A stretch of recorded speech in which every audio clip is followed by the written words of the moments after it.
श्री स्वामी समर्थ। स्वागत आहे तुमचं माझ्या YouTube चॅनल मध्ये। आजचा दिवस तुम्हाला खूप छान सुख समाधानाचा जाओ ही स्वामींच्या चरणी प्रार्थना करते आणि आज या नवीन व्हिडिओला सुरुवात करते। तर बघा मित्रमैत्रिणींनो, उद्या 26 मे वार सोमवार आणि या दिवशी आलेली आहे सोमवती अमावस्या। जेव्हा अमावस्या तिथी ही सोमवारी येते त्यावेळी त्या अमावस्येला सोमवती अमावस्या सुद्धा म्हटलं जातं। या सोमवती अमावस्येला वैशाख अमावस्या, दर्श अमावस्या या नावाने सुद्धा ओळखलं जात असतं।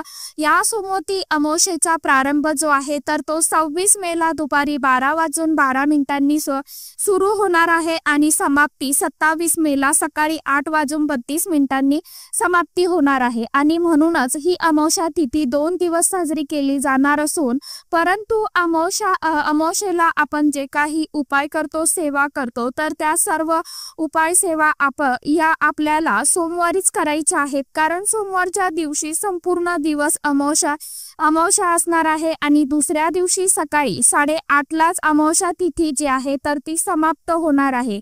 त्यामुळे सर्व उपाय जे आहेत तर ते आपल्याला सोमवारीच आवर्जून करायचे आहेत। सोमवती अमावस्येला आपल्या हिंदू धर्मात अत्यंत अनन्यसाधारण असं महत्त्व दिलं जातं। या दिवशी दान केल्याने दुप्पट फळ प्राप्त होतं।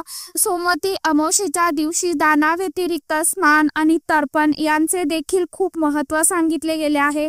सोमवती अमावस्येला भगवान देवादिदेव महादेव आणि माता पार्वतीची पूजा करण्याची देखील प्रथा आहे। या दिवशी शिव गौरीची पूजा केल्याने अखंड सौभाग्य प्राप्त होते आणि म्हणूनच अनेक स्त्रिया सोमवती अमावस्येला आपल्या पतीच्या दीर्घ आयुष्यासाठी उपवास देखील करतात। या दिवशी विवाहित स्त्रिया व्रत ठेवून पिंपळाच्या झाडाची पूजा करतात। पिंपळाच्या झाडाला धरेला दूध, पाणी, फुले, अक्षदा अर्पण करून 108 प्रदक्षिणा घालत असतात। अमावस्या हा दिवस धनप्राप्तीसाठी आणि लक्ष्मी प्राप्तीसाठी देखील खूप अतिशय महत्त्वाचा मानला जातो। या दिवशी माता लक्ष्मी आणि भगवान विष्णुदेव आपल्या पितरांची पूजा सेवा देखील केली जाते। धार्मिक दृष्टीने हा दिवस अत्यंत महत्त्वाचा असल्यामुळे या दिवशी काही प्रभावी सेवा उपाय देखील केल्या जातात। तर म्हणूनच आज या व्हिडिओमध्ये मी तुम्हाला एक अत्यंत प्रभावशाली असा उपाय सांगणार आहे। उद्या सोमवार सोमवती अमावस्येला सकाळीच उंबरठ्यावरती आपल्याला एक वस्तू जी आहे तर ती ठेवायची आहे। ही एक वस्तू एका रात्रीत आयुष्याचं सोनं केल्याशिवाय राहणार नाही। 7 पिढ्यांचं जे काय दुःख, दारिद्र्य, गरिबी आहे तर ती नष्ट होऊन कुटुंबाची, मुलाची, पतीची भरभरून प्रगती होईल। घरात अखंड माता लक्ष्मी निवास करेल। तुमच्या मनातील कितीही कठीणातील कठीण इच्छा ही पूर्ण होईल। तर असा हा उपाय आता कशा पद्धतीने करायचा आहे, कोणत्या वेळेमध्ये करायचा आहे याविषयीची संपूर्ण माहिती आजच्या या नवीन व्हिडिओमध्ये मी तुमच्या बरोबर शेअर करणार आहे। त्यामुळे तुम्ही हा व्हिडिओ स्किप न करता शेवटपर्यंत नक्की बघा।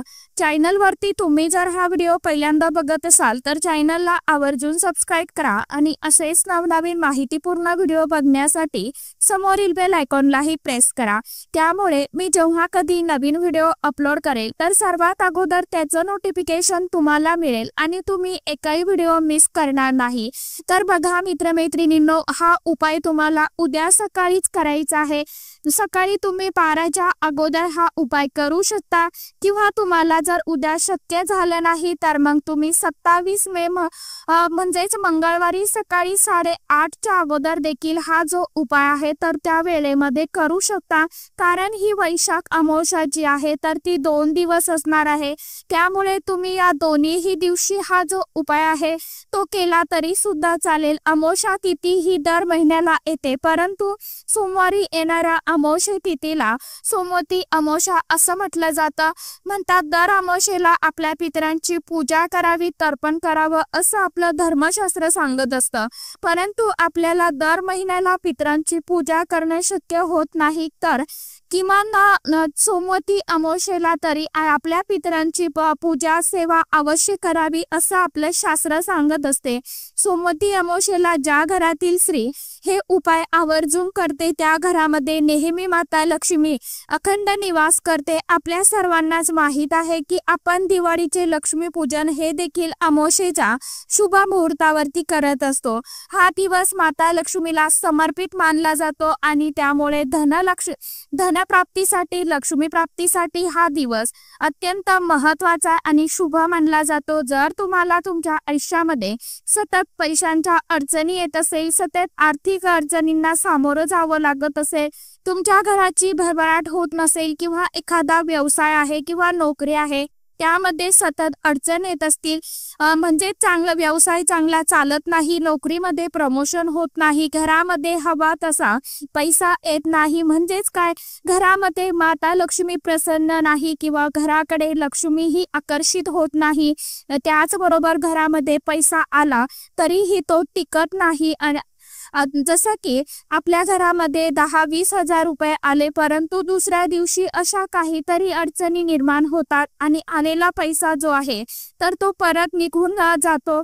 तर या सर्व कारणामुळे समजते की माता लक्ष्मी आपल्या घरामध्ये स्थिर नाही। घरामध्ये लक्ष्मी नांदणे म्हणजे फक्त पैसाच असतो असं नाही, तर घरामध्ये एक प्रकारची सुख शांती समृद्धी असणं सुद्धा तितकंच महत्त्वाचं असतं। आपल्या घरामध्ये कुटुंबामध्ये एक प्रकारचे आनंदाचे चांगले वातावरण असणं सुद्धा गरजेचं असतं। जेव्हा असे वातावरण आपल्या घरामध्ये असते तर यालाच लक्ष्मी नांदणे असं देखील म्हटलं जातं।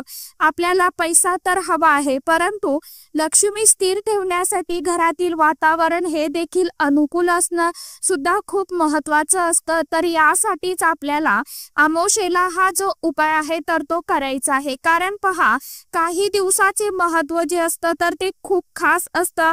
जसे की अमावस्या हा दिवस महिन्यातून एकदा आपल्याला मिळत असतो। आपल्या पूर्ण प्रगतीवरती या गोष्टी खूप परिणाम करत असतात।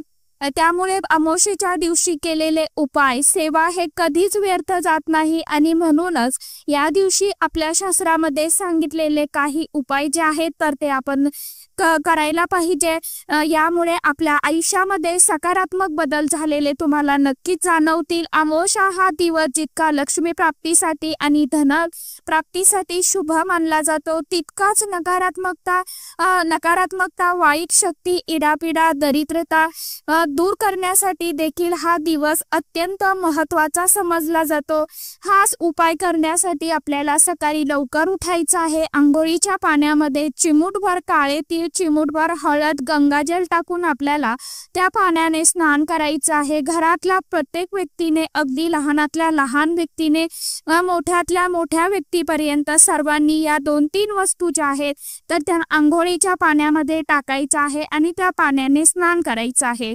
यानंतर तुम्हाला सर्वप्रथम तुमच्या घराची फरशी जी आहे तर ती स्वच्छ करून घ्यायची आहे, पुसून घ्यायची आहे। घरामध्ये जी काही जाळे जळमटे धूळ असेल ती आपल्याला साफ करून घ्यायची आहे आणि फरशी पुसण्याच्या पाण्यामध्ये थोडीशी हळद, गोमित्र, खडे मीठ आणि थोडासा लिंबाचा रस जो आहे तर तो फरशी पुसायच्या पाण्यामध्ये टाकायचा आहे आणि या पाण्याने आपल्याला फरशी पुसून घ्यायची आहे।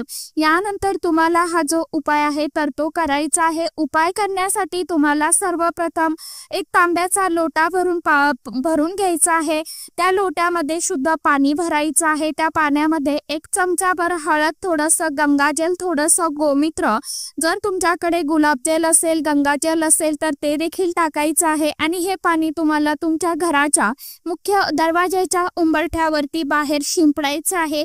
मुख्य दरवाजावरती शिंपडून घ्यायचं आहे आणि एक स्वच्छ कपडा घेऊन तुम्हाला पुसून काढायचं आहे। यानंतर आपल्या घराच्या बाहेर जी काही नकारात्मकता आलेली असते तर ती निघून जाते। यानंतर आपल्या घराच्या मुख्य दरवाजाच्या उंबरठ्यावरती हळदीचं लेपन आवर्जून करायचं आहे। हळदीचं लेपन कसं करतात हे सर्वांनाच माहीत आहे। बघा, एक वाटी घ्यायची आहे, वाटीमध्ये आपल्याला हळद घ्यायची आहे, त्यामध्ये थोडंसं गोमित्र, गंगाजल, गुलाबजल, कापुराचा तुकडा आपल्याला मिक्स करायचा आहे आणि याची एक पेस्ट आपल्याला बनवून घ्यायची आहे आणि आपल्या उंबरठ्याला याचं लेपन जे आहे म्हणजे आपला उंबरठा जो आहे तर तो सारवून घ्यायचा आहे। यानंतर तुम्हाला काय करायचं तर एका वाटीमध्ये थोडंसं कुंकू घ्यायचं आहे, कुंकवामध्ये पाणी टाकायचं आहे आणि त्या कुंकवाचा गंध तयार करायचा आहे। गंध तयार केल्यानंतर आपल्याला सर्वप्रथम आपल्या घराच्या मुख्य दरवाजावरती एक स्वस्तिक काढून घ्यायचं आहे। स्वस्तिक हे शुभतेचं आणि मांगल्याचं प्रतीक आहे। स्वस्तिक काढल्याने घरातील दरिद्रता ही दूर होते आणि घराकडे माता लक्ष्मी ही आकर्षित होते।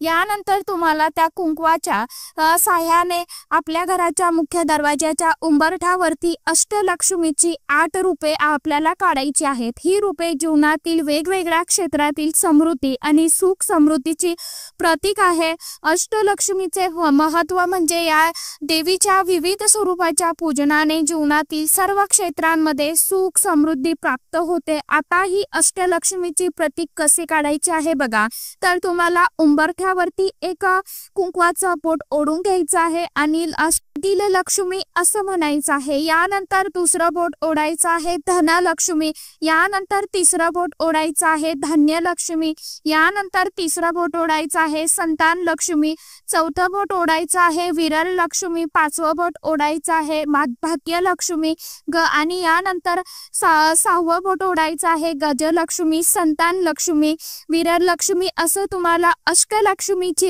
नावं जी आहेत तर ती घ्यायची आहे। ज्या प्रकारे तुम्हाला अशा पद्धतीने अष्टलक्ष्मीचं प्रतीक जे आहे तर ते तुम्हाला काढायचं आहे। यानंतर उंबरठ्यावरती आपल्याला डाव्या आणि उजव्या साईडला देखील एक कुंकू आणि स्वस्तिक काढून घ्यायचं आहे।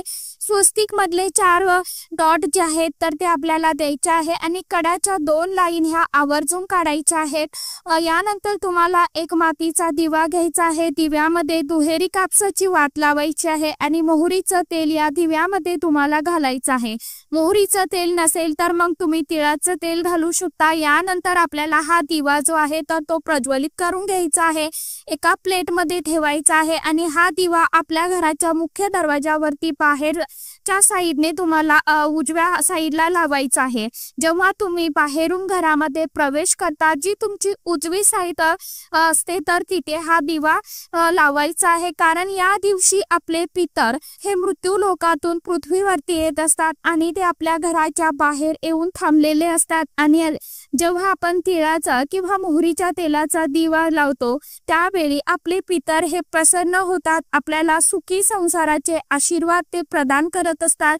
त्याचबरोबर आपल्या घराच्या मुख्य दरवाजावरती एका वाटीमध्ये थोडीशी हरभरा डाळ आणि गूळ देखील ठेवायचा आहे। संपूर्ण दिवसभर रात्रभर तुम्हाला हा गूळ आणि हरभरा डाळ जी आहे तर ती घराच्या मुख्य दरवाजाच्या बाहेरच्या साईडनेच ठेवायची आहे आणि यानंतर दुसऱ्या दिवशी ही हरभरा डाळ आणि गूळ जो आहे तर तो तुम्हाला गाईला खाऊ घालायचा आहे। त्याचबरोबर जी अष्टलक्ष्मीची प्रतीक आपण काढलेली आहे तर त्यांना हळदी कुंकू लावायचं आहे, अक्षदा अर्पण करायचा आहे, धूप दीप ओवाळून घ्यायचा आहे आणि फूल देखील अर्पण करायचं आहे। यानंतर दोन्ही हात जोडून माता लक्ष्मीचं नामस्मरण करून तुमच्या घरातील जी काय गरिबी दरिद्रता दूर होण्यासाठी, तुमच्या मुलांची पतीची प्रगती होण्यासाठी मनोभावे तुम्हाला प्रार्थना करायची आहे।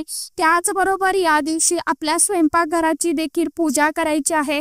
स्वयंपाकघरामध्ये सुद्धा तुम्हाला एक स्वस्तिक जे आहे तर ते काढून घ्यायचं आहे आणि तिथे सुद्धा तुम्हाला पूजा जी आहे तर ती करायची आहे, कारण विष्णू पुराणामध्ये स्वतः भगवान विष्णुदेवांनी सांगितले आहे की माता लक्ष्मी ही दिवसभरामध्ये आपल्या घरामध्ये 7 वेळा येत असते आणि जेव्हा अशी आपण उंबरठ्याची पूजा करत असतो, उंबरठ्यावरती ह्या ज्या काही लक्ष्मीकारक वस्तू ठेवत असतो तेव्हा आपल्या घराकडे माता लक्ष्मी ही आकर्षित होत असते आणि यामुळे घरातील गरिबी दूर होते। त्याचबरोबर या दिवशी तुम्हाला गाईला गूळ आणि चपाती देखील खाऊ घालायची आहे, यामुळे सर्व अडचणीतून सुटका होते।